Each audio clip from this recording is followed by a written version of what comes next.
Bom, boa tarde, eu sou o Cadão Volpato, eu sou diretor aqui do Centro Cultural. Vim aqui apenas para dar boas-vindas ao É Tudo Verdade, a esse braço do É Tudo Verdade aqui no Centro Cultural, que é uma honra para a gente. Eu e o amigo somos amigos há muitos anos, já não sei quantos, mas muitos anos. E é sempre um prazer ter essas coisas aqui. Eu comecei agora, faz 4 meses que eu estou no comando dessa nau enorme aqui, que é o Centro Cultural São Paulo, um lugar maravilhoso. Espero que vocês, se puderem, circulem por aí, se já não fizeram isso. Eu queria dizer também que tem um grande evento acontecendo aqui, chamado Semana Mário Oswald, que é uma discussão em torno dessas duas personalidades tão díspares e ao mesmo tempo tão próximas, né, do Mário de Andrade e do Oswald de Andrade. Tem um catálogo aqui, eu acho que deve estar à disposição para vocês logo na saída, espero, vou providenciar isso, é uma boa coisa. Mas queria dizer que é uma honra estar aqui com vocês. Eu não vou conseguir ver o debate, infelizmente, mas queria muito estar nessa discussão sobre o Jean Rouch, porque é um autor e diretor que eu admiro muito. E, bom, eu tenho certeza que vocês vão se divertir muito, tá? Obrigado, Amir, tá? E tenham uma boa discussão, tá bom? Obrigado. Agora o Amir. Só um minutinho. Bom, boa tarde a todos. Perdão pelo atraso, eu sou culpado pelo atraso. Aliás, quem é culpado pelo atraso é a companhia aérea, cancelou meu voo do Rio de Janeiro, então eu vim direto do aeroporto para cá. Mas muito feliz de estar aqui. Queria começar agradecendo ao Cadão, ao Centro Cultural São Paulo, por estar nos recebendo pela primeira vez. Não é a primeira vez que o festival acontece no Centro Cultural São Paulo. Rotineiramente a gente tem vindo para cá, uma das nossas salas tradicionais em São Paulo. É sempre uma festa fazer o festival aqui, ele tem sempre sala cheia, tem sempre um público interessado. E a ideia de trazer a conferência para cá foi exatamente ficar ainda mais próximo do Centro Cultural São Paulo, agora sob a direção do Cadão, que é um querido amigo. E eu desejo muita sorte a você, porque talento não lhe falta. E, então, contar com sorte, e a gente vai ter um Centro Cultural São Paulo ainda mais bacana do que a gente já tem. Né? Essa 16ª Conferência Internacional É Tudo Verdade Petrobras.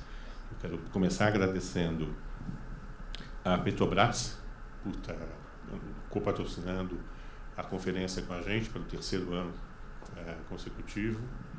É um dos principais patrocinadores do festival, já há mais de quase metade da nossa história, e é sempre um privilégio ter uma empresa com a importância da Petrobras junto da gente. Eu quero também agradecer a Maria Dora Mourão, que junto com a gente criou essa conferência, já tem 17 anos, né? A partir dessa ideia que a gente tem no Tudo Verdade sempre de discutir o documentário, mas misturando, a gente gosta de misturar cineastas, críticos, acadêmicos, falar em temas que são mais ligados à estética, mas também fazer mesas como a que a gente vai estar fazendo amanhã aqui, mais ligados a questões do mercado, necessidades da produção concreta. Por isso que amanhã a gente vai estar discutindo aqui a questão dos direitos do autor, né? E era obrigatório para a gente que essa mesa, na abertura nesse ano, se dedicasse à memória do Jean Rouch, porque o Jean Rouch talvez seja da história, na história do documentário, um dos poucos grandes revolucionários, né? E um dos poucos grandes realizadores cuja obra mudou o documentário ao mesmo tempo que ajudou a mudar o cinema como um todo, né? Eu acho que a produção de Jean Rouch teve esse impacto no final dos anos 50, no final dos anos 60, mudou a forma com que a relação entre cinema e antropologia e etnografia se dava, e a gente teve o privilégio, nós brasileiros, do Jean Rouch gostar da gente, né?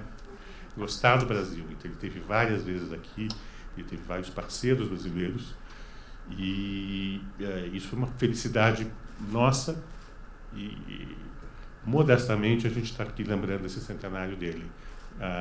Já em 2004 a gente fez uma pequena retrospectiva dedicada ao Jean Rouch, por isso que a gente não fez uma retrospectiva nesse ano, e também porque há pouco tempo atrás uma grande quase completa retrospectiva de Jean Rouch foi organizada por um dos membros da nossa mesa, Matias, que está aqui presente, que marcou a época aqui no Brasil, porque, de fato, foi uma espécie de choque Jean Rouch. Vejam, façam, assistam, e correu o Brasil, foi muito bacana e foi muito importante. A gente vai ter, assim que a gente, nessa mesa inaugural, assim que eu bolei que a gente ia fazer a primeira...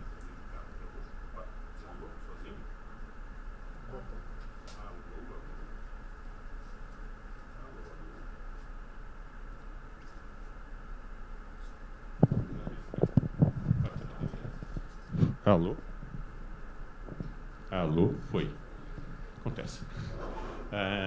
Eu logo pensei em convidar o Felipe Constantini, que está aqui. O Felipe é um querido amigo, que ele ainda não tinha vindo, mas tudo verdade. Quem eu muito admiro como cineasta, como documentarista. Para a nossa felicidade, ele fala português. E ele foi um parceiro do Jean Rouch como diretor de fotografia, como co-diretor dos filmes do Jean Rouch. Ele dirigiu um retrato do Jean Rouch. Resumindo, teve um convívio pessoal e profissional com o Jean Rouch. E mais recentemente ele teve um convívio bastante intenso com o processo de restauração da obra cinematográfica do Jean Rouch. Que acho que é interessante a gente também ouvir um pouco sobre isso. E é nessa tripla atividade, na verdade, como um realizador francês que foi influenciado pelo Jean Rouch, como um realizador, um diretor de fotografia que trabalhou com o próprio Jean Rouch, e como também um pensador de cinema que concretamente ajudou a viabilizar essa vida da obra do Jean Rouch, pós-vida do Jean Rouch, que me pareceu fascinante a possibilidade de ter o Felipe aqui com a gente. E eu agradeço desde logo muito a ele por ter vindo ao Arquivo de Verdade participar dessa homenagem a Jean Rouch. Eu fico tremendamente honrado e muito feliz. E não havia ninguém melhor para conversar no Brasil que o Matheus Araújo Silva, professor da escola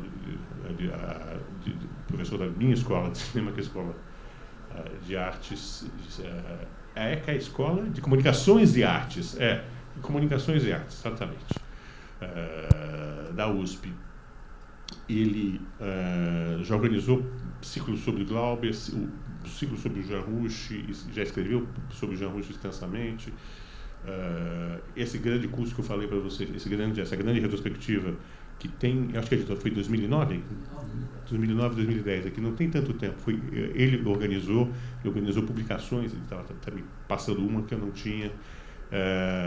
Com contribuições brasileiras e internacionais sobre a obra do Jean Rouch, e eu agradeço demais ele estar aqui participando pela primeira vez, espero que a primeira de muitas, da nossa Conferência Internacional do Documentário e do É Tudo Verdade.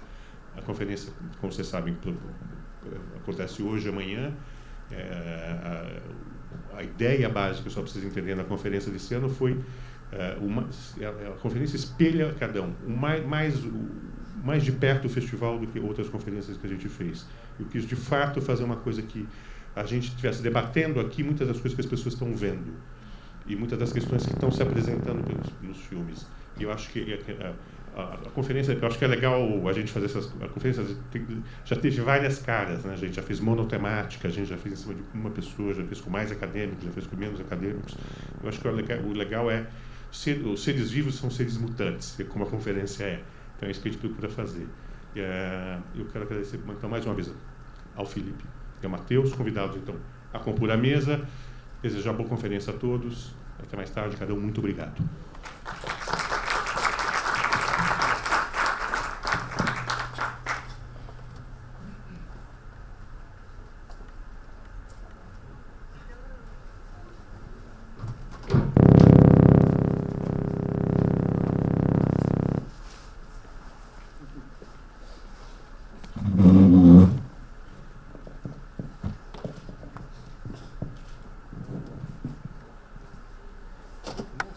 Eu começo, Amir? Você diria que a gente mantém os 20 minutos iniciais de fala para cada um? Tá. São 2h28 no meu. Vamos lá. Bom, eu queria, de início, agradecer ao Festival É Tudo Verdade, né, na pessoa do seu diretor, o Amir Labak, por esse convite para essa muito bem-vinda homenagem ao centenário de nascimento do Rushdie, né, que compreende também a exibição do Eu Negro, né, que é um dos seus filmes mais bonitos, muito conhecido, muito bonito, então, justamente reapresentado. Para mim é um motivo de alegria. Eu devo confessar de início, num pequeno lance de autoironia, que eu tenho sido, depois, quase 10 anos depois, né, de um intenso esforço curatorial, editorial, intelectual sobre o Jean Rouch, de ano a ano eu tenho me tornado cada vez mais um grande esquecedor do Jean Rouch. O programa me qualificava de grande conhecedor, está muito perto, né? Grande conhecedor do Rouch, mas eu também tenho me sentido justamente um grande esquecedor. Isso aumenta a minha gratidão pelo convite, porque me força a revisitá-lo, não é? Essa revisita é sempre muito prazenteira, não é? Bom, como o tempo da reflexão nem sempre coincide com o calendário dos eventos, eu constatei muito cedo que o mês que separava o seu convite inicial, Amir, que veio exatamente no dia 27 de março, e essa mesa que está se realizando hoje, seria largamente insuficiente para que eu mergulhasse para valer nos materiais, nos meus estudos sobre o Rouch. Então, de cara, eu tomei uma decisão drástica.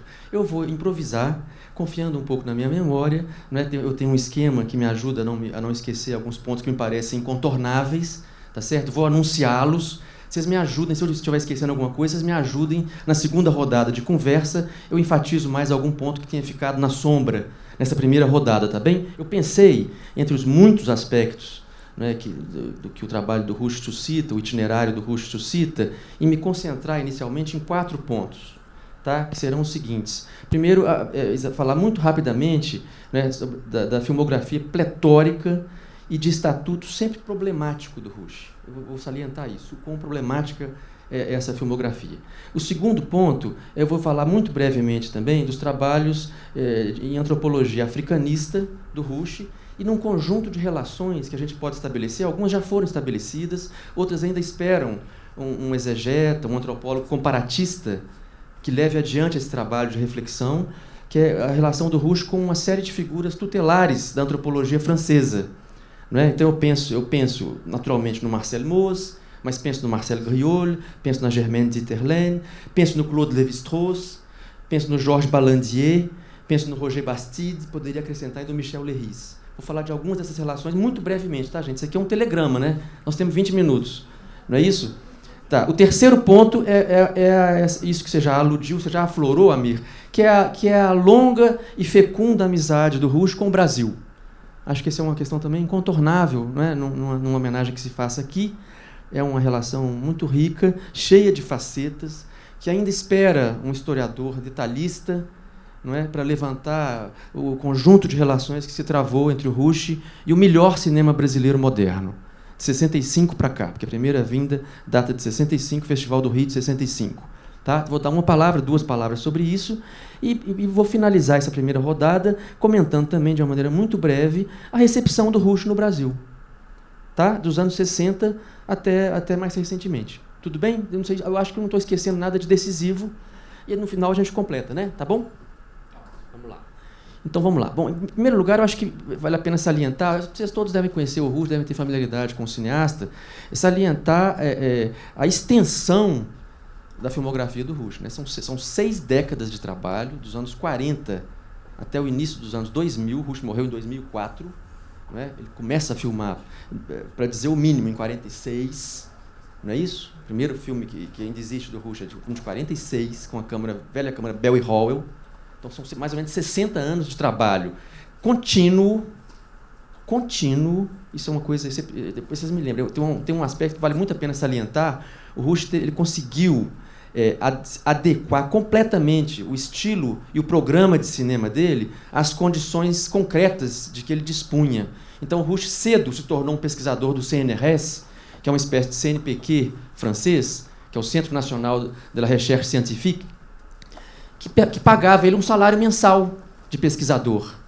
Ou seja, o Rouch ele jamais se aporrinhou para ficar na romaria de buscar financiamento para os filmes. Ele conseguia encadear os filmes, aproveitando a ocasião das missões antropológicas dele na África. Então ele conjugava uma parte do ano, ele passava no campo, na África, não é isso? Filmando os ritos de possessão do Songhai, filmando os fenômenos religiosos ou as questões que lhe interessavam na África, voltava para a França e montava na moviola do Comitê do Filme Etnográfico, sem nenhuma restrição de tempo, sem nenhuma restrição financeira, né? Com pouco, ele sempre filmou com pouco, o projeto dele sempre foi um projeto muito austero, muito frugal de cinema, não é isso? Mas então dominando completamente as condições que eram as dele. Né? Isso permitiu a ele dois elementos que são centrais para a sua filmografia. Não é? A continuidade, então ele tem filme quase todo ano. Dificilmente o Ruth passava um ano sem filmar, ou sem montar, ou sem acabar um filme. Não é? E a liberdade, nesses limites, não é? Vamos dizer, os limites financeiros de que ele dispunha, ele sempre teve uma soberania total em relação ao resultado dos filmes. Né? Não prestava contas praticamente a ninguém. Não é isso? Não é? Então, com isso, ele foi encadeando filmes de 46 em diante. Tomou gosto pela coisa, criou uma filmografia extensíssima, de mais de 120 filmes. Não é? Agora, por que eu estou dizendo, que eu gostaria de salientar, que essa filmografia, qualquer pessoa que já teve ocasião de pesquisar o Rush, de examinar de perto a filmografia, ou que teve o embaraço de escrever uma filmografia, que não se limitasse a copiar uma fonte ou outra, que o pesquisador escolhesse no Unidunité, ele percebe que, em primeiro lugar, as filmografias são um vespeiro do ponto de vista da informação. Porque se você pegar 3 fontes, as 3 discrepam muito fortemente em relação à data de finalização, em relação à data, às vezes, até de filmagem, em relação à duração dos filmes, não é? Em relação a uma série de elementos, não é? Que dificultam muito o trabalho do pesquisador. Então, de cara, a filmografia não é incontroversa, não é uma filmografia límpida como a de outros cineastas, tá certo? Para início de conversa. Além disso, o estatuto dos filmes que o Rush foi deixando pelo caminho, finalizados ou não, varia demais. Então, tem filmes que ele arrematou e que circularam como tal, numa única versão, todo mundo conhece a mesma versão, não é isso? Filmes que circularam, não tem nenhuma ambiguidade em relação a isso. Outros filmes, o Rush não chegou a finalizar. Deixou 2 bandas, a banda imagem de um lado e alguns registros sonoros do outro, e deixou reposando para arrematar em algum momento propício. Alguns ele chegou a arrematar, alguns não arrematou. Alguns decidiu não sonorizar por decisão própria, né? Porque ele julgava que ali, naquele caso, por exemplo, tem um filme notável, que circula muito pouco, O Rendi.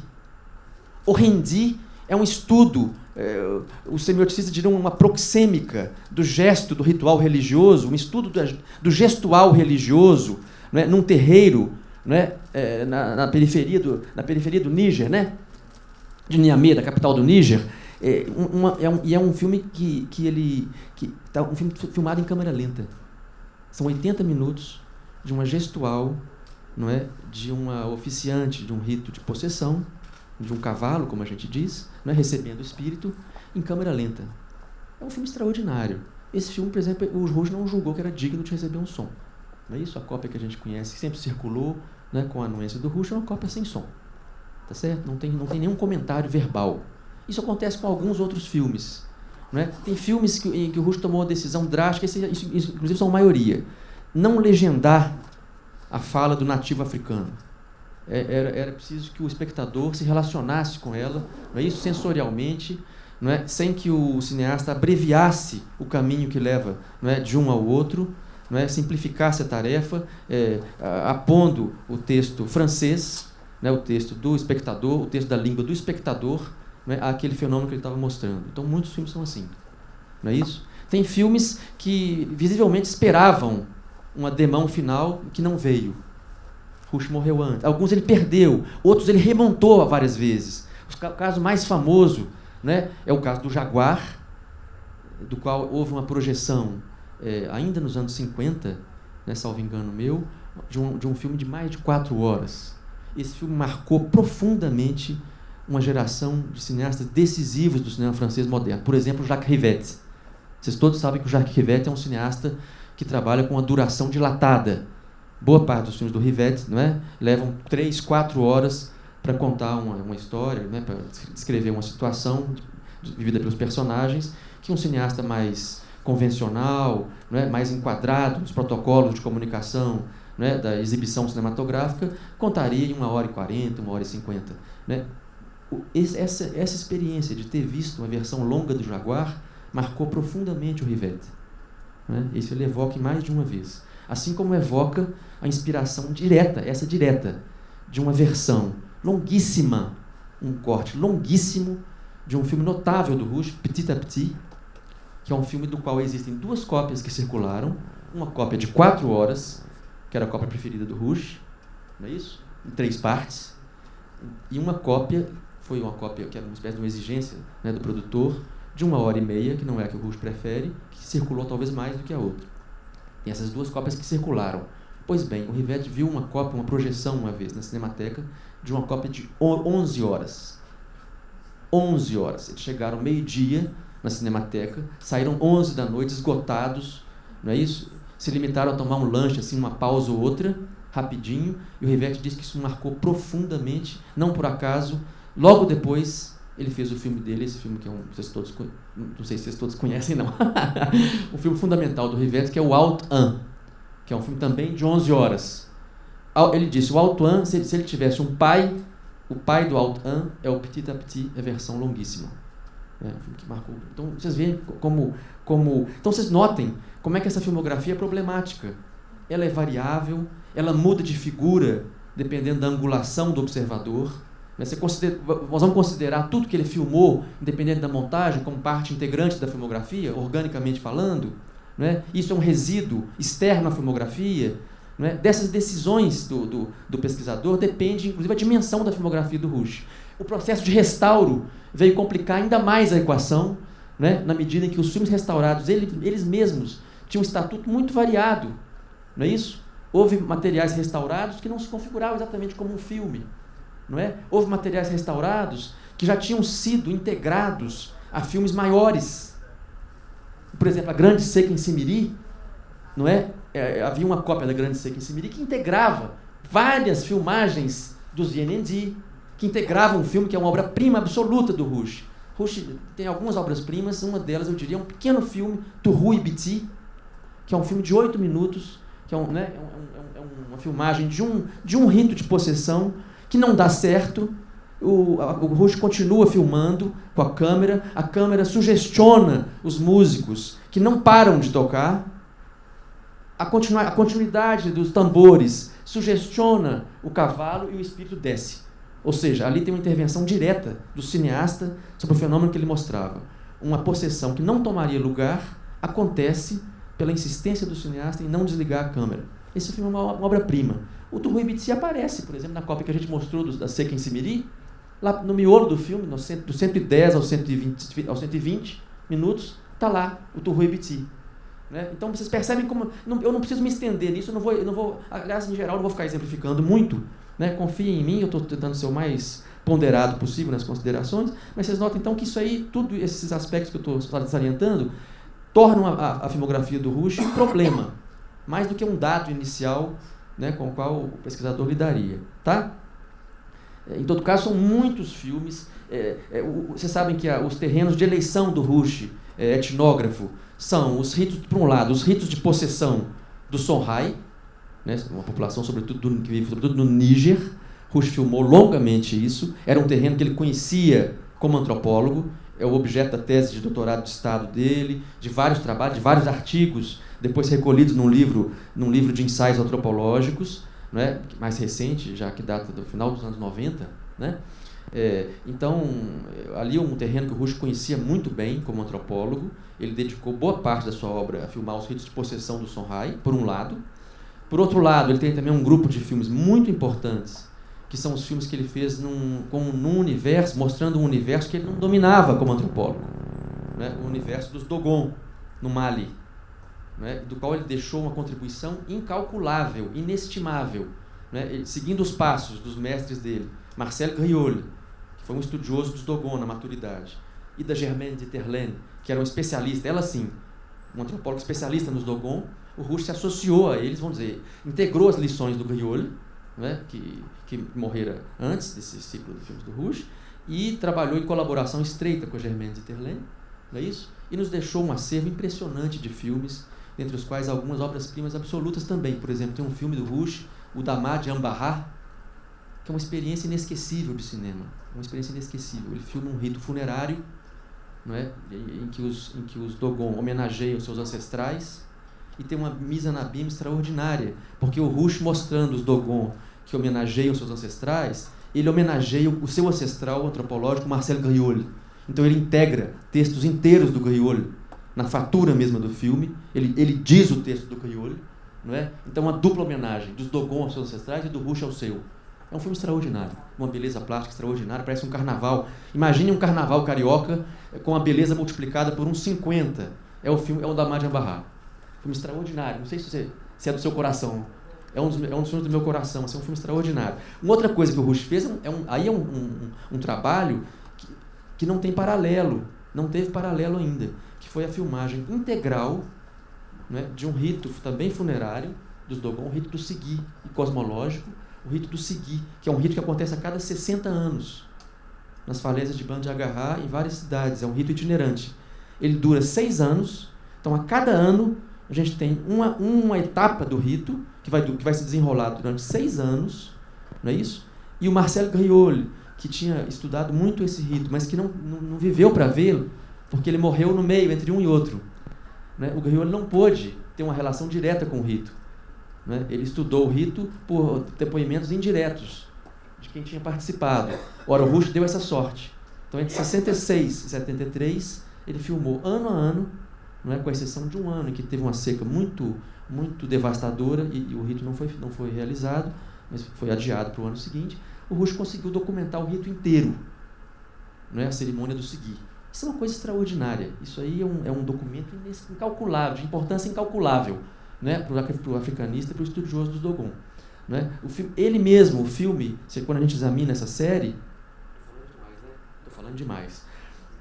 A gente percebe, eu vou ser mais conciso, então. A gente percebe a fecundidade da relação do Rush com a Germaine, porque primeiro ele começa a filmar um rito que ele não entende. Ele não entende. O primeiro episódio é humilde, é prudente, ele filma sem avançar muito a interpretação, não tem comentário verbal. Ele às vezes, a gente percebe uma hesitação da câmera sobre qual objeto deve ser né, focado, sobre o que a atenção do cineasta deve se concentrar. Né? Ele de posse das imagens, ele discute com a Germaine, eles examinam o resultado das filmagens. A Germaine vai dizendo, isso aqui é tal coisa, isso aqui, o significado disso aqui é isso aqui, o significado profundo desse gesto não é isso que você estava pensando, não, é isso, aquilo, outro. Então ele vai amadurecendo a hermenêutica que ele faz do rito, não é? Graças ao instrumento do cinema. Isso é uma colaboração extraordinária. Né? Então, os episódios seguintes, a gente nota uma expertise maior. Ele vai cada vez aprendendo mais. Quando ele acaba o ciclo, ele dizia, eu ainda não entendi bolhufas, entendi metade. Anos depois, ele faz uma versão grande, longa, Sigui Synthèse. Aí sim, tem um comentário mais extenso e é um filme extraordinário. Né? Então, enfim, então temos de um lado o Songhai, do outro os Dogon, e um punhado de filmes que podem ser associados a esse conjunto, porque ele filmou em um punhado de países, filmou na Gold Coast, depois virou Gana, não é? Filmou na Costa do Marfim, filmou no Senegal, filmou no Japão, filmou nos Estados Unidos, filmou na Itália, filmou na Suécia. É uma filmografia inesgotável, não é isso? Basta, então, essas palavras enfáticas para caracterizá-la. Tá? Em relação à antropologia, mesma coisa, tem uma obra fecunda, publicou muito, tem uma tese de doutorado de Estado, foi a 6ª tese de doutorado de Estado defendida na França em antropologia.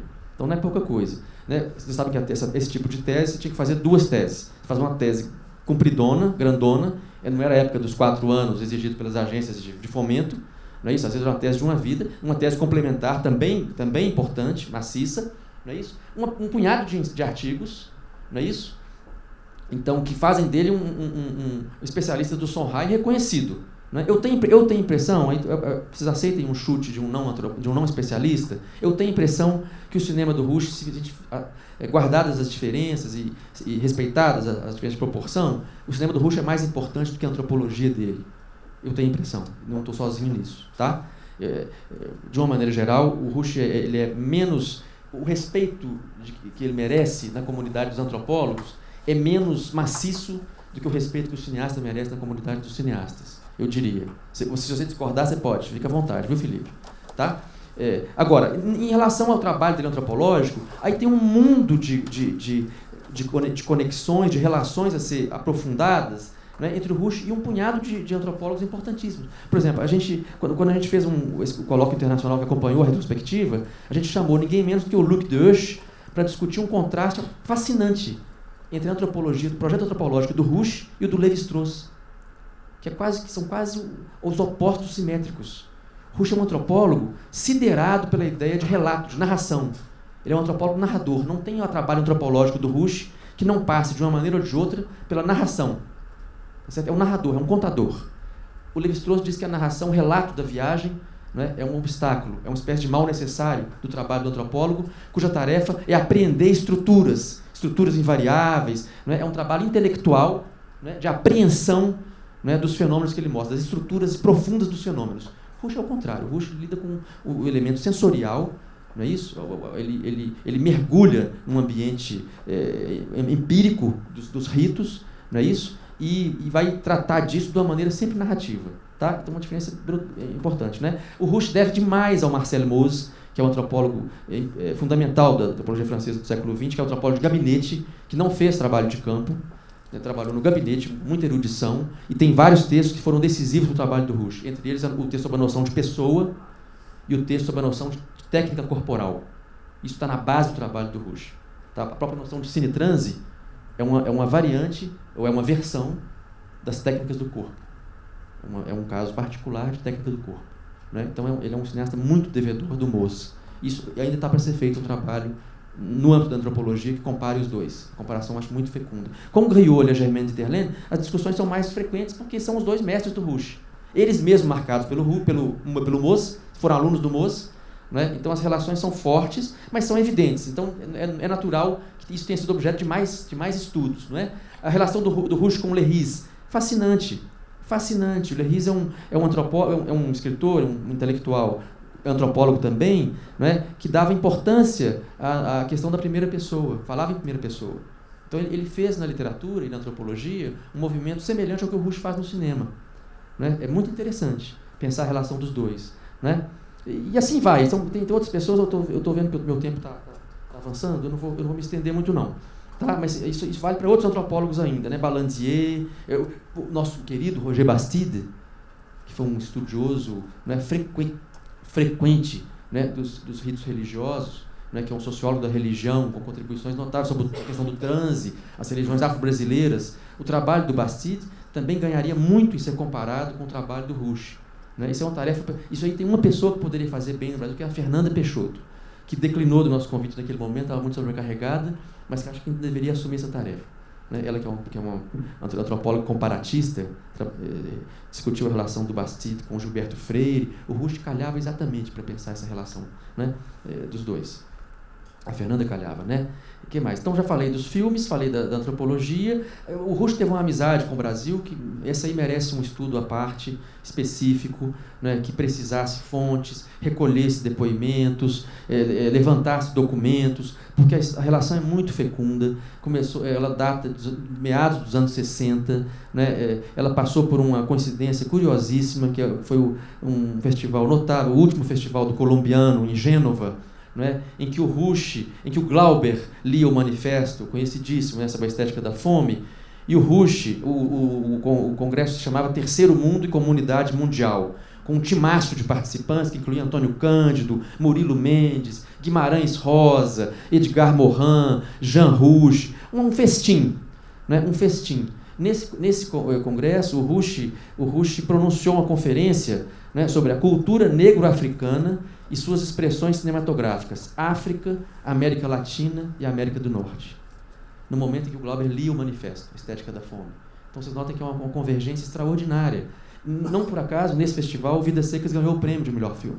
Foi premiado. Depois você pode nos contar, Felipe, se você tiver tempo, o modo como o Rush sempre fazia questão, você mesmo me contou isso há alguns anos, de incluir o Vidas Secas nos cursos dele de cinema de Nanterre. Adorava o Vidas Secas, não é? Bom, veio ao Rio a convite do Festival do Rio, organizado pelo Moniz Viana, conheceu um punhado de cineastas brasileiros, os melhores, Davi Neves, Leon Hirschman, Joaquim Pedro, Glauber, Geraldo Sarno, Rui Guerra, não é? Gustavo Dal. O Dal e o Saraceni já conheceram do período em que eles estudaram na Itália, fizeram um centro experimental, né? E eram amigos de amigos do Rush, ficaram amigos do Rush. Né? O Joaquim Pedro passou em Paris, né, antes de ir trabalhar com os irmãos Maisons, então ele conheceu o Rush em Paris. Todo ano, vira e mexe, a gente descobre alguém que teve proximidade com o Rush. Por exemplo, um cineasta notável, que fez filmes notáveis, experimentais, e que tem um trabalho notável de cinema antropológico no Brasil, que é o Eliseu Visconti. O Eliseu Visconti foi assistente do Rush, 64, 65, com bolsa do governo francês. Fui descobrir isso numa homenagem tardia ao cinema do Eliseu. Vira e mexe acontece isso. Tem um monte de gente. Eu queria mostrar um trechinho muito pequenininho. Vocês lembram desse trechinho? Uma visita que o Rush faz à casa do Luiz Carlos Barreto, numa reunião com o cineasta. Pode mostrar, Marcel?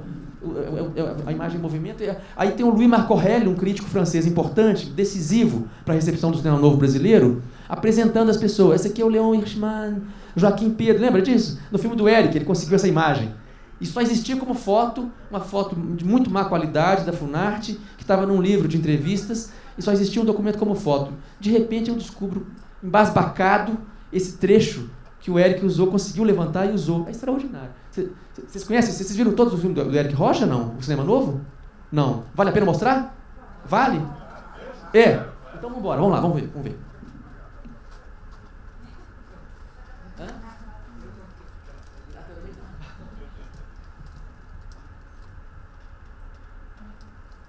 Não está indo, não? Tá ligando. Tá, então eu continuo a falar e depois eu estou vendo. Então, bom, ele veio ao Brasil várias vezes, como a Amê falou, ele veio várias vezes. Veio em 65, veio em 71, visitou o INC, conversou com o Davi Neves, com o Jacques da Raizelin, né? Veio em 73, visitou o MAN, ficou chapa do Cosme Alves Neto. Veio em 75, encontrou o Davi de novo, a gente tem fotos dele no MAN, tudo isso está documentado.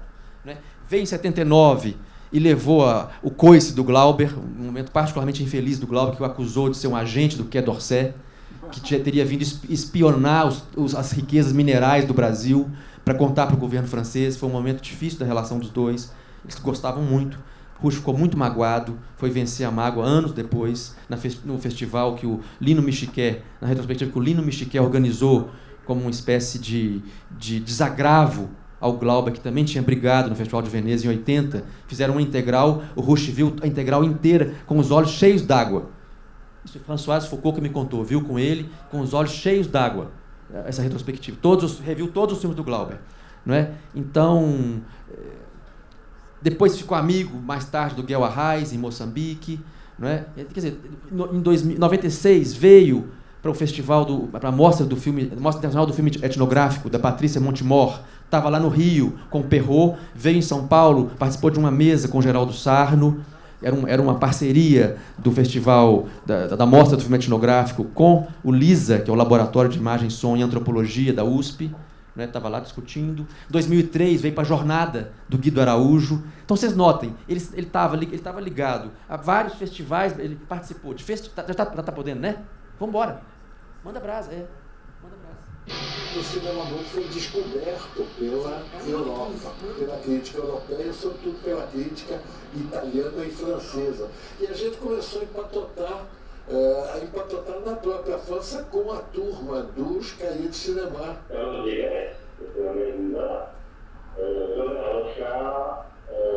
Roberto Farias, Paulo César Joaquim Pedro, Leon, Geraldo Sarno, Eduardo Coutinho, Walter Hugo, Rui Guerra, Alex Vianney, crítico cineasta, Vinícius de Moraes, que colaborou com vários filmes, é poeta, futuro cineasta Gustavo Dal, Edgar Morin. Cadê o Jean Rouch? Tá lá. Jean Rouch, Serelepe. Margot Benacerraf, cineasta venezuelana. Claude Antoine, produtor do Dragão. E o Beloco no final, de quebra. Se não bastasse esse timaço, o Beloco de quebra. Né? Aí, enquanto eu vou falando, Marcel, você pode passar as fotos, são documentos, assim, só uma curiosidade, né? Que atestam a frequência do vínculo do Rouch e as relações próximas de amizade que ele travou com os brasileiros, né? Com vários cineastas brasileiros. Né? Pode ir passando, viu, Marcel? Ó, 69, eu não vou falar porque eu já estou esgotando meu tempo. Então, bom, isso aqui, então, para dizer isso, uma palavra sobre a amizade, né? Do Rouch com o Brasil. E a recepção do Rouch data dos anos 60. O Davi Neves tem um texto importante, 63, que é uma crítica entusiástica do Crônica de um Verão, que eles todos viram na Maison France Brasil, e no Rio. Não é? O Glauber tem um texto interessante, um texto às vezes desequilibrado, nem sempre ponderado. Exigir ponderação do Glauber seria um abuso, não é? Mas é um texto em que ele elogia o Rouch e o Marquer como os expoentes do cinema verdade na Europa, e é um elogio ponderado. Ele acusa o Rouch de ser um cineasta neutralista, vítima da neutralidade axiológica weberiana, quando ele deveria ser um cineasta empenhado, que tomasse posições políticas claras. Então, é um elogio mitigado. Né? Mas é um texto interessante, penetrante. Tem várias passagens penetrantes desse texto. Não é? Depois, as pessoas sempre prestaram atenção um pouco no Rouch. Editorialmente falando, a recepção do Rouch é tardia no Brasil. Não é? Ela é tardia, havia um artigo ou outro, não é? Por ocasião de vinda de festivais, às vezes alguém publicava alguma coisa, não é? Tem uma entrevista na Filmocultura. Tinha uma presença esparsa do Rouch no mundo editorial brasileiro. Isso aqui, desculpa, eu não estava percebendo o fluxo das imagens. Tem um texto que o Rouch faz sobre Bodansky, uma homenagem ao Bodansky, né? Mostra na Cinemateca Francesa, 83, um elogio enfático. Está traduzido no nosso volume. Tem um elogio enfático depois ao Cavalcante, Festival de Locarno. Quer dizer, então ele se pronunciou sobre o Brasil, inclusive. Não é? Depois teve uma efeméride qualquer, um aniversário da morte do Glauber, que ele dá um depoimento muito tocante. Assim, eu não vou nem falar, que eu não quero ficar emocionado aqui. Depois vocês espiem. Esse é um depoimento incrível. Ele fala do Glauber. Incrível. Já o Rouch perdoante. Né? O Rouch não magoado, mas perdoante. Tem uma fala linda sobre o Glauber. Deixaria aquela tirada do Paulo Emílio sobre o profeta, deixaria no chinelo. O que ele disse sobre vocês verem quão intenso que é. Né? Bom, então aconteceu isso. Lá para as tantas começam a aparecer DVDs. Não é? A Videofilmes lança alguns dos principais filmes do Rouch em DVD no Brasil. Você estava lembrando essa pequena retrospectiva que o É Tudo Verdade fez por ocasião da morte, né? 2004, não é isso? Se programaram antes da morte e ele viria. E aí o destino falou mais alto. A sorte foi madrasta. Bom, eu diria que, embora ele tenha tido relação com muitos festivais, muitos organismos, não é? Um grupo numeroso de pessoas, eu diria, se eu tiver enganado, vocês me corrijam e aceito divergências. Eu diria que o grupo que teve uma contribuição mais constante e um empenho mais constante para trazer o Rouch para o debate brasileiro, eu diria que é o grupo de antropólogos e historiadores do cinema de Minas Gerais, em torno do festival que se chama o Fórum Doc, é o festival do filme etnográfico e documentário de Belo Horizonte, né, que entra ano, sai ano, fazia coisas, né, entrava ano, saia ano, fazia coisas em torno do Rouch, mostrou vários filmes, não é? E eu tenho a impressão que é a contribuição mais consequente, eu tenho a impressão, né, nessa recepção. Depois, em 2009, teve essa epopeia que você falou, né? Essa epopeia que a gente fez, uma retrospectiva gestada durante muito tempo, era uma espécie de impossibilidade financeira fazê-la, e com uma conjunção de fatores muito favorável, ano da França no Brasil, um pessoal que estava na Ancine e na Secretaria do Audiovisual, que gostava muito do Rouch, então, que bancou João Moreira Salles e Avelar no Moreira Salles, que bancaram. Então teve uma conjugação assim muito improvável de fatores que permitiu fazer que permitiu levar adiante essa empreitada de uma amostra de 91 filmes do Rouch. Foi a amostra mais extensa já feita do Rouch no mundo, porque houve uma mais completa, que foi da Cinemateca Francesa, com uma projeção por filme que demorou mais ou menos 27 dias. Essa retrospectiva do Brasil durou 3 meses, com 300 sessões, né, em 4 praças, com 2 colóquios internacionais, com muita gente de envergadura, colóquios trágicos, inclusive. Vocês sabem que casamentos nasceram ali, casamentos se desfizeram ali. Um crítico importantíssimo morreu com o microfone na mão, uma morte à la Cacilda Becker, né? Jean-André Fieschi estava dando um depoimento extraordinário sobre a relação do Rouch com Rivette, um negócio que só ele sabia. Isso aí é uma informação que a gente perdeu para sempre. Isso agora é um continente submerso. Dificilmente a gente conseguirá recuperar o que o Fieschi diria, porque o Fieschi conheceu o Rouch de muito perto, foi um dos primeiros críticos a apoiá-lo integralmente, né, e conhecia muito o Rivette. Então um esforço extraordinário que depois teve pequenos frutos. Um fruto editorial, que foi esse livro, né, que é um livro que a gente fez por ocasião da segunda itinerância, porque depois o Mink bancou uma itinerância não com 90, mas com 30 filmes, né, que viajou 7 capitais, Belém, Porto Alegre, Salvador, Recife, já tinha ido a Belo Horizonte, Salvador, Rio Grande do Norte, Natal. Foi uma festa de novo, né? E depois disso eu tenho a impressão que houve um certo refluxo. Antes disso, desculpa, eu tenho uma contribuição importante do Marco Antônio Gonçalves, que é um antropólogo do Rio, um etnógrafo do Rio, que tinha feito um volume monográfico sobre os três principais filmes do Rouch nos anos 50. Então a circunscrição era relativamente restrita, mas eram análises aprofundadas de alguém que tinha um olhar de antropólogo. Então é uma contribuição também digna de muito respeito e muita admiração, né? Depois eu acho que houve um certo refluxo. Depois é difícil examinar, avaliar, porque existe a cultura dos eventos e existe a cultura dos processos. Os ritmos não são idênticos, não é? Então é difícil aferir o impacto, não é, difuso de um esforço como esse concentrado num evento. É preciso examinar, talvez, com algum recuo, se há teses universitárias que vão surgindo em função disso, se há vocações de cineastas mais etnográficos que aparecem em função, né, do impacto de ver os filmes do Rouch. Então é mais difícil de aferir, eu diria, né? Isso é tarefa talvez do historiador futuro, né? Mas em todo caso o Rouch está entrando na corrente sanguínea, eu diria, do debate, aos poucos vai entrando na corrente sanguínea, né, do debate brasileiro da maneira mais presente, mais precisa. Não é isso? Tá bom, gente? Desculpa, eu fui prolixo, né? Obrigado pela atenção. Passo a palavra para o Felipe. Obrigado. Quero chamar a atenção para a importância do depoimento do Felipe. O Felipe trabalhou muito estreitamente com o Rouch, né, num momento importante da carreira do Rouch, nos anos 80. Dos anos 80 até o final. Não é isso? Então é um depoimento precioso. Não é isso? Que você vai nos dar aqui. Estou com muita expectativa também, Felipe. Está funcionando o seu? 1, 2. Muito obrigado, Matheus. Gostei imenso da sua fala. Realmente foi uma maravilha de conseguir, em pouco tempo, todo um retrato perfeito do percurso do Rouch. Bom, então, muito boa tarde. Antes de tudo, queria agradecer ao Amir Labak e à equipe do festival para o acolhimento tão caloroso que eu recebi.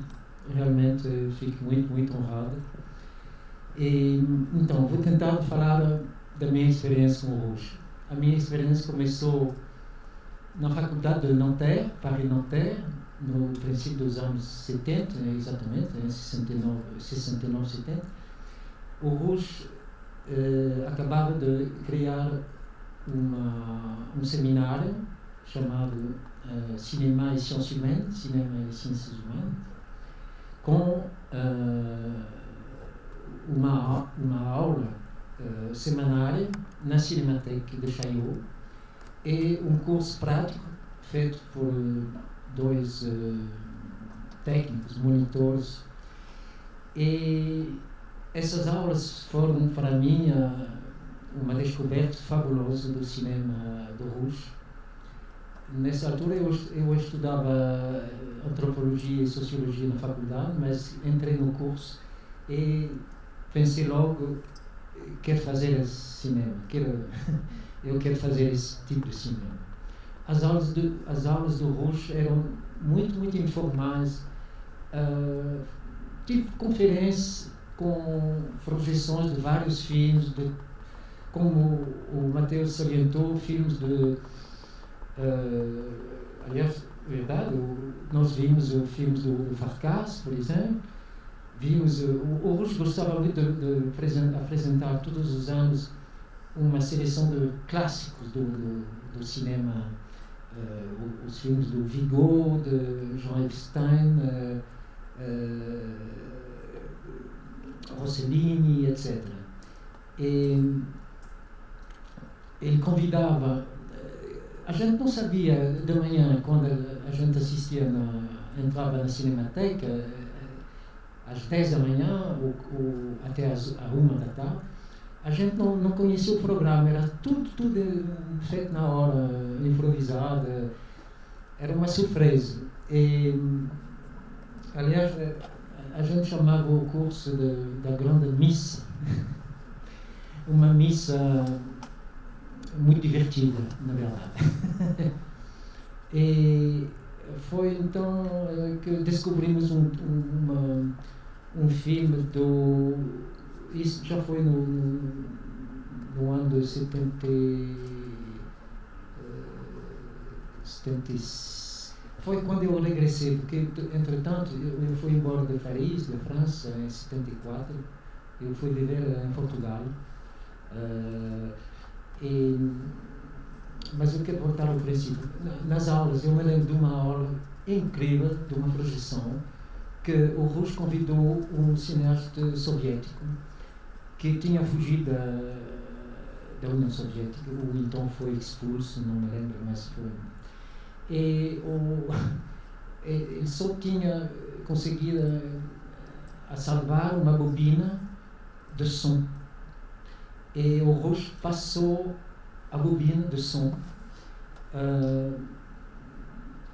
numa tela preta, quer dizer, apagamos as luzes e escutamos o som durante 20, 30 minutos. O som de uma bobina de um filme, não é? Isso é esse tipo de coisa, não é? Rouch era uma pessoa totalmente fora do comum como professor. Outro filme que descobrimos foi o filme de Pardon. Eu vou falar depois mais em detalhes desse filme. De Pardon, o filme era um retrato da campanha eleitoral do presidente Giscard d'Estaing em 1974. O de Pardon conseguiu entrar em contato com o futuro presidente na altura e é um filme um pouco como o Primary do Leacock, não é? Sobre o Kennedy. Mas foi uma descoberta também de um cinema direto de muito perto, não é? Sim. Bom, então eu falei disso. O meu intervalo português demorou 4 anos. Eu me apaixonei pelo país, pela cultura, pela língua. E eu vivia em Lisboa. O país é um país pequeno, mas nessa altura era um país que saía, desculpe, podemos dizer, da Idade Média. Era um país incrível. Eu, em vez de filmar o processo revolucionário na zona urbana, nas zonas urbanas, eu escolhi uma aldeia muito afastada, muito remota, lá para o norte, atrás dos montes, e eu fiquei nessa aldeia. Eu ia na aldeia várias vezes, todos os meses eu ia passar uma semana, 10 dias. Eu fiz um filme, um documentário, e pedi ajuda ao Rouch, para conseguir material do CNRS, que é o equivalente do CNPq, né? Então foi a Paris buscar o material, uma câmara 16, um Nagra, porque em Portugal não havia quase nada, não é? De equipamento. E eu fiz um filme durante um mês, 5 semanas exatamente, fiz um filme sobre a vida da aldeia, o contraste da aldeia, da vida cultural da aldeia. Foi no mês de abril, havia no mesmo tempo, no mês de abril de 76, houve dois eventos completamente opostos, que era a representação do Alto da Paixão, do teatro religioso durante o período da Páscoa, e no mesmo tempo havia a campanha eleitoral para a Constituinte, com comícios na escola, com o povo quase analfabeto, porque na época Portugal tinha 35% de analfabetismo. Então eu fiz esse filme, não é, para mostrar a oposição entre a tradição e a modernidade. Depois eu regressei a Paris, regressei a Lisboa, comecei a sincronizar o filme, a fazer uma pré-montagem, com a ajuda das cooperativas de cinema português. E então eu não recebi uma bolsa de estudo da Fundação Gulbenkian para pagar o laboratório, mas não chegava para acabar todo o filme, então fui a Paris e mostrei o material para o Rouge. Então, para mim foi uma coisa fantástica, porque o Rouge ficou na mesa de montagem durante cerca de 4 horas seguidas a ver. Ele queria ver todo o material. Ele ficava assim à frente da moviola. Eu fiquei assim, muito emocionado e muito honrado também. O antigo aluno, não é? E o Rouge falou assim, parabéns, etc. E me aconselhou, agora vai ter que integrar o CNRS, o CNPq. Eu não tinha o nível de estudo, só tinha 3 anos de licenciatura. E falei com ele, não, mas voltar a estudar, fazer uma tese. Ele continua a dizer, mas é a única maneira de ficar livre. Não é? Ele ficou livre na vida dele porque, como o Matheus salientou, ele conseguia fazer filmes com os subsídios do CNRS, nas emissões, etc. Bom, isso é uma pequena história. Então, voltei a continuar o meu trabalho de cineasta independente e foi ao princípio dos anos 80 que o Rouge me fez a proposta de filmar com ele como segunda câmera. E o primeiro trabalho que nós fizemos foi precisamente uma curta-metragem de meia hora, 40 minutos, na casa da Germaine Dieterlin, a etnóloga. Era uma conversa ao pé da lareira, na casa dele, na casa do campo, não é? Perto de Paris. E para mim foi o meu batismo de fogo, não é? De ficar ao lado do mestre, filmando ele,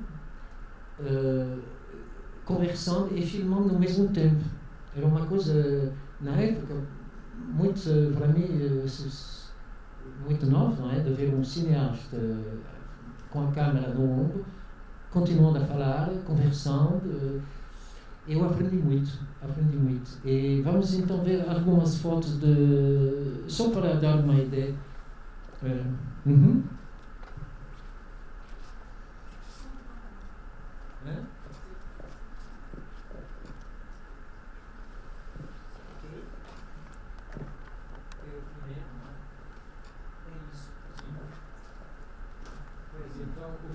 O Rouge fica do lado esquerdo, eu estou ao lado direito. era assim um dispositivo bastante simples, de facto, muito informal. Então eu aproveitava precisamente para observar o comportamento do Rouge, a sua atenção. A conversa era também com o senhor aqui que se vê de costa, o Enrico Fulchignoni, um velho cúmplice do Rouge. A conversa era sobre precisamente como é que o Dogon aceitava o fato de ser filmado e depois de conversar sobre o filme, não é? O feedback. Onde é que o Matheus? Bom. Bom, também. Então é isso. O Rouge era então o ensaiador dele, da conversa, de uma conversa dirigida por ele, não é? Pronto. Ele a limpar a câmara, sentado no chão, olha aqui com o pincel a limpar o chassi da câmara. Pronto. É assim, não é? É assim. Obrigado. O filme seguinte foi uma filmagem com o fotógrafo Raymond Depardon. O Raymond Depardon foi em 83, ele já tinha feito então esse filme com Giscard, ele já tinha feito outro, e precisamente ele tinha feito um filme chamado Fait d'hiver. Como é que se diz Fait d'hiver? Bom. Fait d'hiver. Bom, sobre a vida de um comissário de polícia, delegacia de polícia, obrigado. E o encontro então com, já podemos ver talvez o primeiro fotograma do segundo, o encontro ocorreu no Jardim des Tuileries, perto, à frente do Louvre, do Museu do Louvre. E a ideia do Rouge era de fazer um plano de sequência, portanto, 10 minutos, que é a duração da bobina 16. E não... Já tínhamos o hábito, a experiência do filme anterior, com Germaine. Então, o Rouge não falou nada da ideia que ele tinha. Ele gostava muito de brincar assim. Então, bom, podemos talvez continuar assim. Caminhamos na relva, não é? O Depardon tinha a Leica na mão e o Rouge caminhou ao lado dele. Eu não tinha outro jeito que apanhar os dois, e às vezes também com o engenheiro do som, o técnico do som. Caminhamos em direção das estátuas do Mayol. E então o Rouge diz, vamos parar aqui. Agora, não sei se passamos o trecho, não preciso, não. Sim? Não. Bom. Passa assim. Sim. Não, também. Não. Continuamos então, não? Sim, continuamos as fotos. Bom, tá bem. Olha assim, sim, tá certo. Vai traduzir um pouco uma coisa? O Rouge pergunta ao Depardon como é que você vai fotografar essa estátua. Vai do outro lado.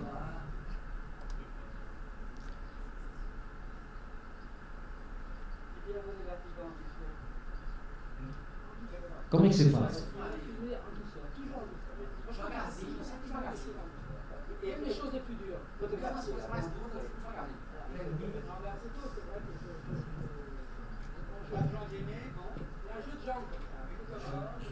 Tem um jogo de pernas, assim, né? Igual um boxeador. Se eu devesse filmá-la, não é igual a fotografia. Eu ia deslizar um pouquinho assim e tal. Devagarinho. Não dá pra, não pode agredir as pessoas.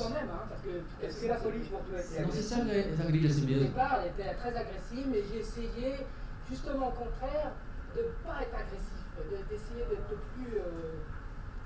O policial foi agressivo com o departamento, mas ele tentou não ser agressivo, não reagir simetricamente. Retenue, pudeur, de ne pas forcer. Se conteve, manteve o pudor, não se forçou. Qui soit contraire un peu à, je sais pas, à ce que je fais, ce que je bouge dans la vie, c'est-à-dire à rester comme je porte un regard, comme ça.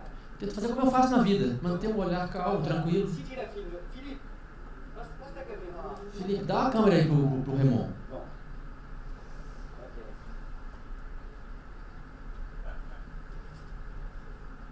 Não ficou, então, né? E o Francisco coincidente. Montado com as duas câmeras.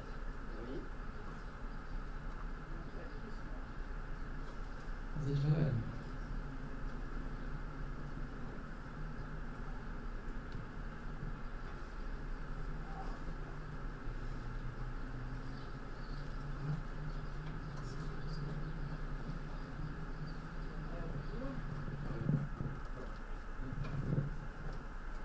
Então foi assim, foi muito divertido, né? Muito divertido, porque a duração do filme é 10 minutos, o tempo da ação, né?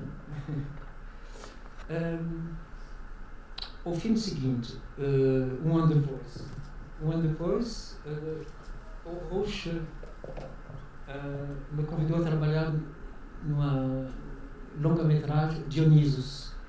E esse filme é um filme muito, muito diferente no sentido da produção, porque o Rouch tinha recebido um subsídio do CNC, do Centro Nacional de Cinema, e então ele tinha a obrigação de trabalhar com uma equipe numerosa, oficial, com um diretor de fotografia, etc. E o Rouch não estava habituado a trabalhar com esse tipo nesse ambiente, não é? Nesse ambiente com regras assim de horários, um plano de trabalho rigoroso, e foi difícil. É pena porque o filme, aliás, tem sequência muito bonita, é um filme com uma influência muito surrealista, não é? O que conta o filme? O filme é a história de um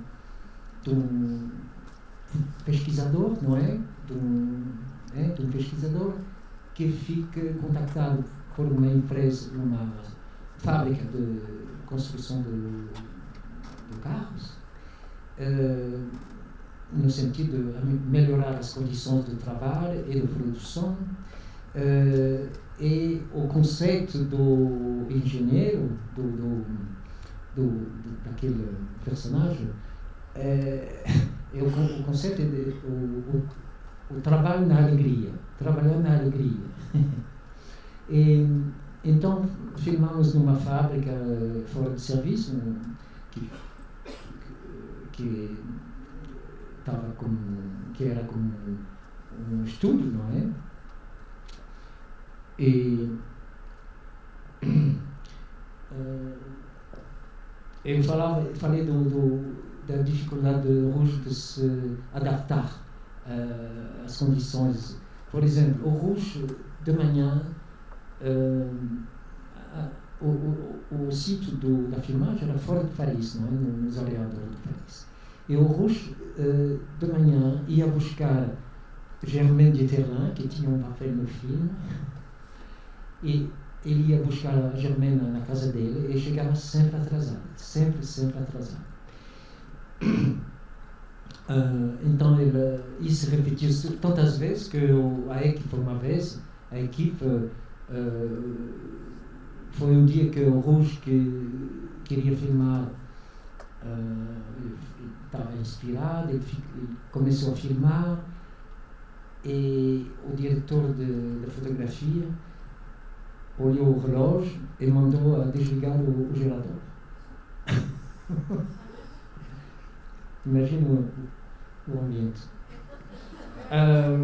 O Roche ficou muito chateado, muito humilhado, e recusou de almoçar com a equipe. E é assim, a dificuldade de se organizar com o Roche, porque é verdade que às vezes ele não tomava conta do trabalho dos outros, não é? Ele estava tão habituado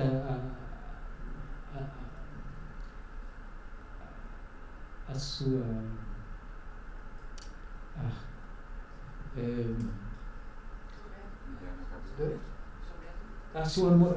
obrigado, o seu método. É estranho, é um paradoxo, porque o Roche solicitava muitas pessoas, procurava uma cumplicidade.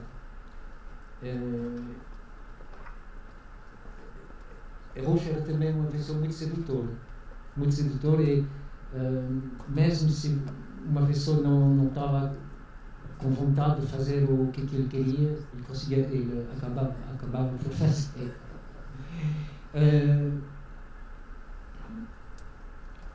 Portanto, falamos do prazer do Roche de filmar. Aliás, o Roche criou o conceito de ciné-plaisir, ciné-prazer. É verdade que para ele era um jogo. Como se diz? A devise dele era o feiticeiro. Vamos fazer como se fosse. E como faz as crianças, não é? Como? Fingir.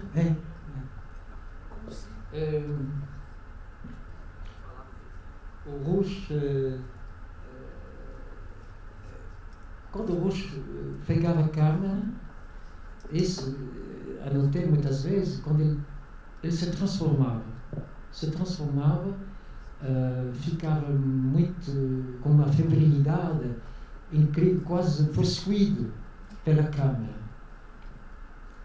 Aliás,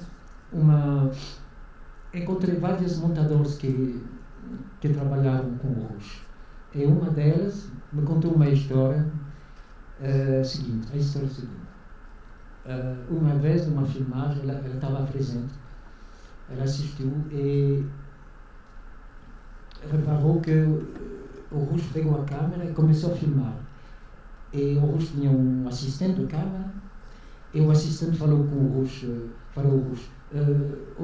Jean, desculpe, mas não tenho mais película lá dentro na câmera.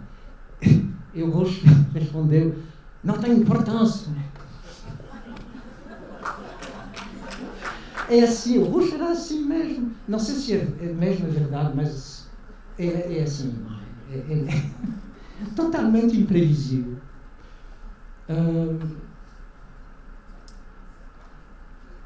Outra, não sei se eu tenho tempo ainda. Acelerar? Bom, então vou saltar porque agora o filme mais importante que nós fizemos é o Folie Ordinaire, que é o 3, número 3. Folie Ordinaire. Foi feito a partir de uma peça de teatro escrita por um autor martiniquês. Roche não quis fazer uma captação da peça. Ele queria filmar mesmo no palco, ao lado das atrizes, porque a peça era interpretada por duas atrizes só. Uma jovem e uma mulher idosa. O texto é absolutamente fabuloso. É um delírio. A mulher idosa, Jenny, que era o nome dela, ela tinha 70 anos. Vamos ver. É ela com a jovem. Pode continuar assim devagar as fotos. Ela está está internado no hospital e a jovem vem visitar todos os dias, toma conta dela, etc. Fala. E é um delírio sobre o fato de ser negro, o fato de ter sido colonizado. É uma festa sobre a alienação colonial, não é? Com uma força, uma violência incrível.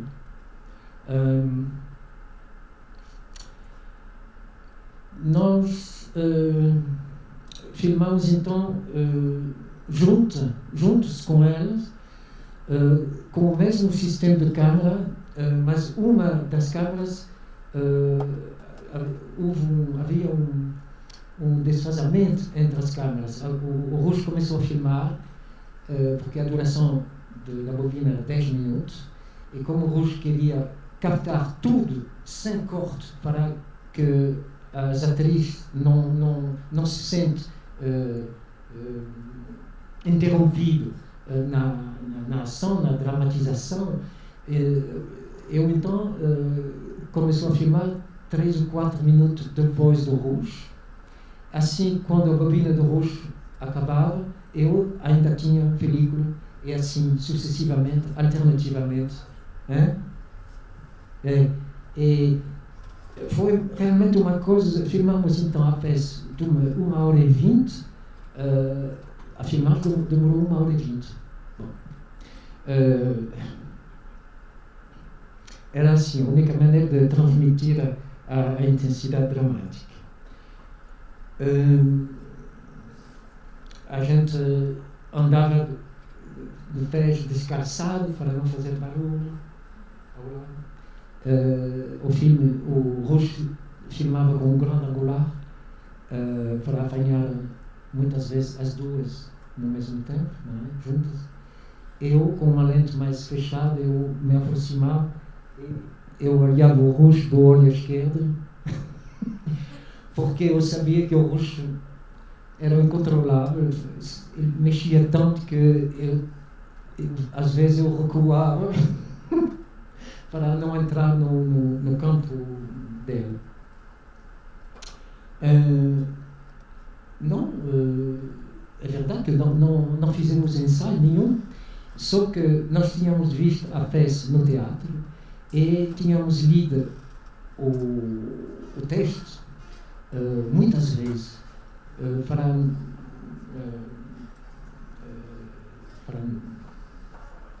captar, manter a continuação dos monólogos.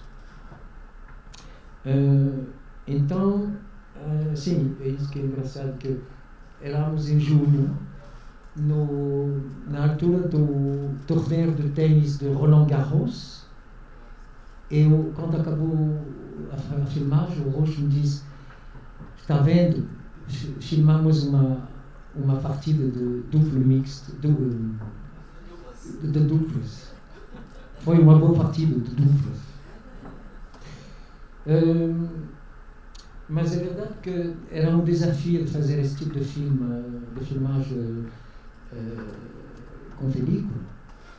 E éramos em 86. Já havia câmeras de vídeo com uma duração de filmagem suficiente para fazer isso, não é? Mas o Rouge não gostava do vídeo, detestava, odiava o vídeo. Pois uma vez o Rouge falou de uma maneira incrível numa reunião, numa conferência. Ele disse que o vídeo era a sida do cinema. AIDS. A palavra mesmo em inglês, não é? AIDS. Que era uma coisa assim violentíssima de falar assim. Sempre achei, eu não sou o único também a pensar nisso, mas sempre achei estranho da parte do Rouge de não se interessar com o vídeo, porque ele sempre se interessou com as novas tecnologias. Ele próprio ajudou a desenvolver a técnica cinematográfica das câmeras, do nada, etc., da tomada do som. E por que ele... Por quê? Há várias coisas. Primeiro, ele dizia assim, a primeira resposta que ele dava, filmar com vídeo é uma façada, né? Já estou cansado, desculpe. Uma trapaça. Porque o vídeo permite de apagar e voltar a gravar por cima. Como a película não é impossível. A película é uma vitória que uma coisa feita é para sempre. E também faz parte do jogo, não é? Tomar riscos. O Rouge adorava tomar riscos. E também ele achava que o vídeo, a duração era demasiado comprida, a duração das bobinas. Mas isso é verdade, que filmar com vídeo é uma filmagem um pouco preguiçosa, não é? A gente arranca uma câmera e deixamos a bobina, a cassete, agora o cartão digital, deixamos porque, há sempre uma coisa que vai acontecer, não é? É isso. E o Rouge, então, pensar. Agora, vou falar do restauro, não é?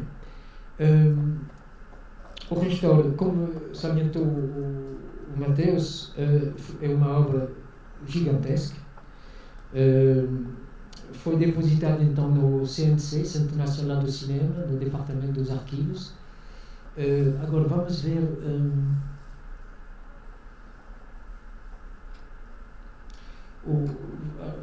algumas fotografias para dar uma ideia. Sim, é o túnel, porque os arquivos estão situados no forte, não é? No forte do século XIX, à volta de Paris. Há muitos fortes assim, defensivos, do tempo da guerra com a Alemanha. E então é um lugar muito seguro, com a temperatura baixa. E então, quando eu entrei para começar a trabalhar, pensei, eu vou ter que passar muitos anos por aí.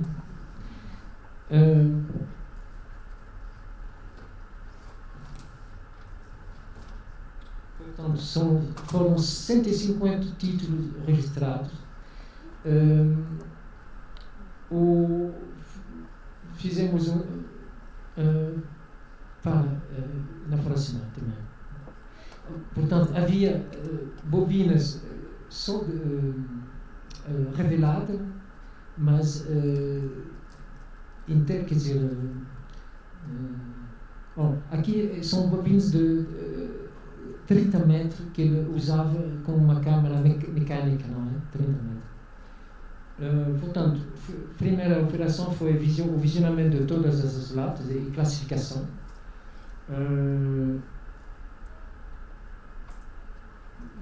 Agora vamos na outra pasta, o filme Ombori. O segundo, sim, Ombori. Pronto, a primeira, devagar. Ombori é um filme que Rouge filmou em 1948, portanto, logo ao princípio, não é? É um filme que ficou sempre um filme desaparecido na filmografia dele, do tempo dele, vivo. Estava marcado Ombori, filme desaparecido, porque ele nunca mais encontrou um filme. E 1 ano, 2 anos depois da morte do Rouge, do Museu do Homem, um empregado do museu encontrou uma bobina metálica, uma caixa, no lixo, mesmo no lixo do museu, por cima. ele abriu a lata, viu que havia uma película. Então ele entregou o filme lá no gabinete do Rouch. É incrível. Então esse filme é um filme impressionista, é um filme como um caderno de notas sobre a vida de um povo, de uma aldeia isolada, mas com uma qualidade de enquadramento maravilhoso. É um filme lindíssimo, mudo, inteiramente mudo.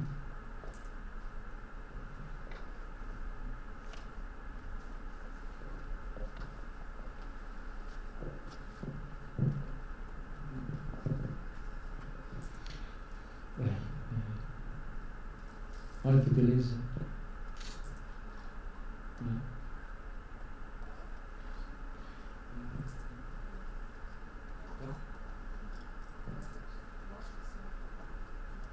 Agora, você só eu queria mostrar. Hã?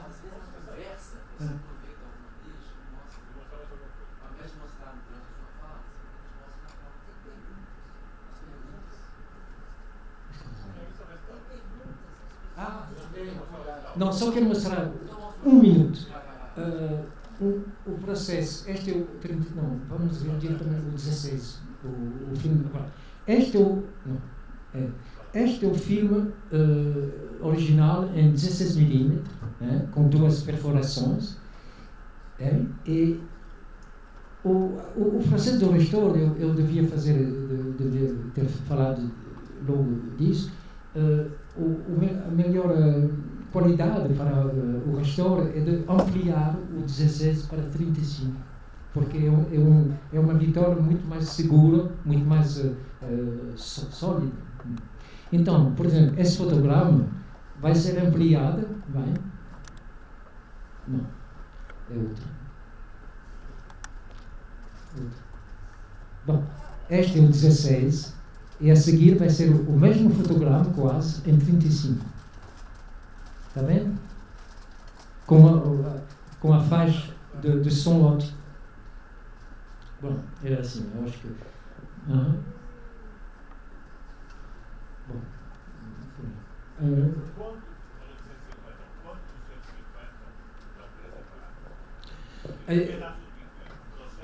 Eu trabalhei lá 2 anos e nós fizemos 17 títulos.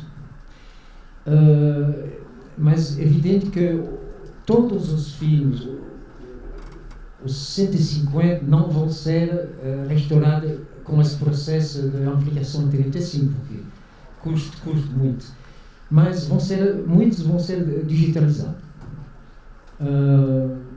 Portanto, as restaurações vão continuando, seguindo as verbas, o subsídio. Então.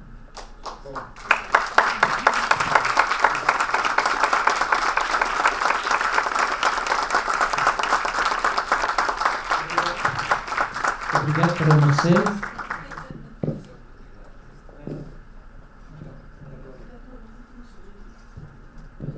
Eu trouxe o livro, Resolvedor dos Restauros, em que o Felipe participa. Sabe que você pula? Você me devolva, por favor. É meu único exemplar. É um livro precioso, tem muita imagem do processo do restauro, tem uma notícia de muitos filmes que foram objeto do restauro, tem um texto das pessoas envolvidas, o Felipe e uma série de outras pessoas. É um volume precioso desse ponto de vista da documentação. Não é? A gente passa sem mais delongas para as perguntas, não é? Porque nós estamos com um tempo meio... Tá. Então, a gente recebeu aqui 3 perguntas. Né? Eu começo pela mais simples, quer dizer, alguém está pedindo uma bibliografia que a gente recomendaria sobre o filme Loucura Ordinária de uma Filha de Cam, né? Em francês e português. Que eu saiba, Felipe, você me corrija se eu estiver enganado, não é um filme que suscitou muita bibliografia, não é? Não é um filme que suscitou muita bibliografia. Não existe uma quantidade enorme de material escrito sobre esse filme. Tem uma avant-scène com um texto, com texto e comentários, sim, que é proveitosa. Né? Um volume da revista Avant-scène Cinema, que é uma revista que e reproduz roteiros com alguns textos em torno do filme e tal, que é boa, e tem as páginas dos livros que cobrem o processo do Rush como um todo. Todos eles têm páginas dedicadas a esse filme que são preciosas, não é isso? Mas assim, estudos específicos, algum livro específico sobre a loucura ordinária, ou assim, artigos de revista, que eu saiba são poucos. Ou estou enganado? Não, mas é pena, mas o filme Folie Ordinaire d'une Fille de Charme não foi distribuído, nunca passou na televisão. É um mistério. Por que esse filme, que é um filme muito violento sobre a colonização, sobre a alienação colonial, o filme não entendo por que passou assim alguns festivais, assim, umas projeções quase privadas, mas eu não respondi a sua pergunta. Respondeu. Quer dizer, ele não suscitou uma massa numerosa de comentários, como boa parte do filme do Rush. Frequentemente, a gente quando vai olhar de perto, de lupa, você constata que tem lacunas bibliográficas enormes, não é? O Dionysus foi o objeto de mais texto, porque o Dionysus tem um livro em torno dele, né? O Dionysus.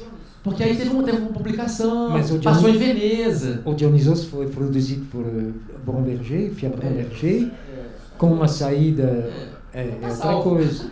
O Folie Ordinaire foi financiado pelo INA, Instituto Nacional do Audiovisual. Não explica? É verdade. Mas assim, é comum encontrar na filmografia do Rush uma desproporção muito grande entre a qualidade de alguns filmes e a bibliografia relativamente magra que eles suscitaram. Não é raro isso não é motivo de escândalo, não. Não é só com o Rush. Olhando de perto, não é não? Qualquer cinematografia, olhando de perto, a gente encontra muita lacuna. Outra questão, uma questão difícil. Essa questão é difícil, é um dossiê complexo. Qual a relação do Rush com os cineastas africanos? Aí a pessoa que pergunta acrescenta. Nos anos 60, o Ousmane Sembène o acusou de filmar os africanos como se eles fossem insetos. A pessoa usou barata aqui, ela tipificou o inseto, como se fossem insetos. Quer comentar? Bom, você sabe também a história que o Ousmane Sembène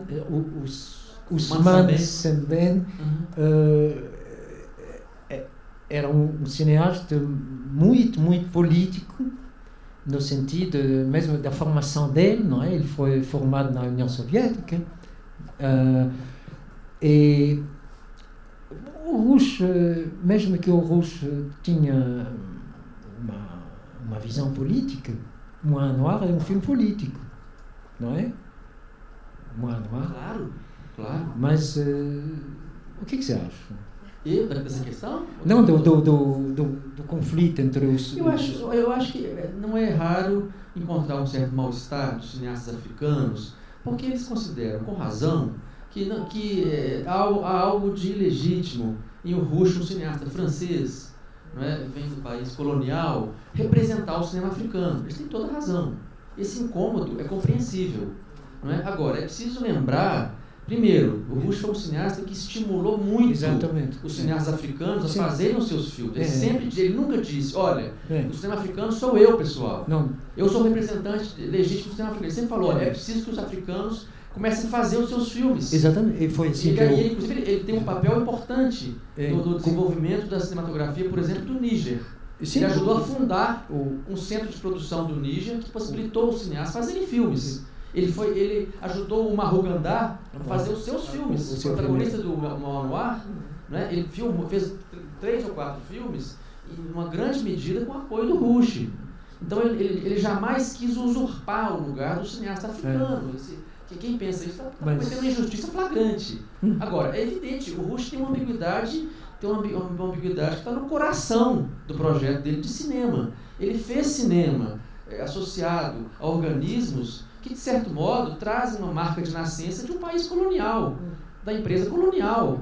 O Rush ele publicou textos, né, no órgão do IFAM, que é o Instituto Francês d'Afrique Noire, Instituto Francês da África Negra. Ora, o Instituto Francês da África Negra está indissociavelmente ligado à empreitada colonial.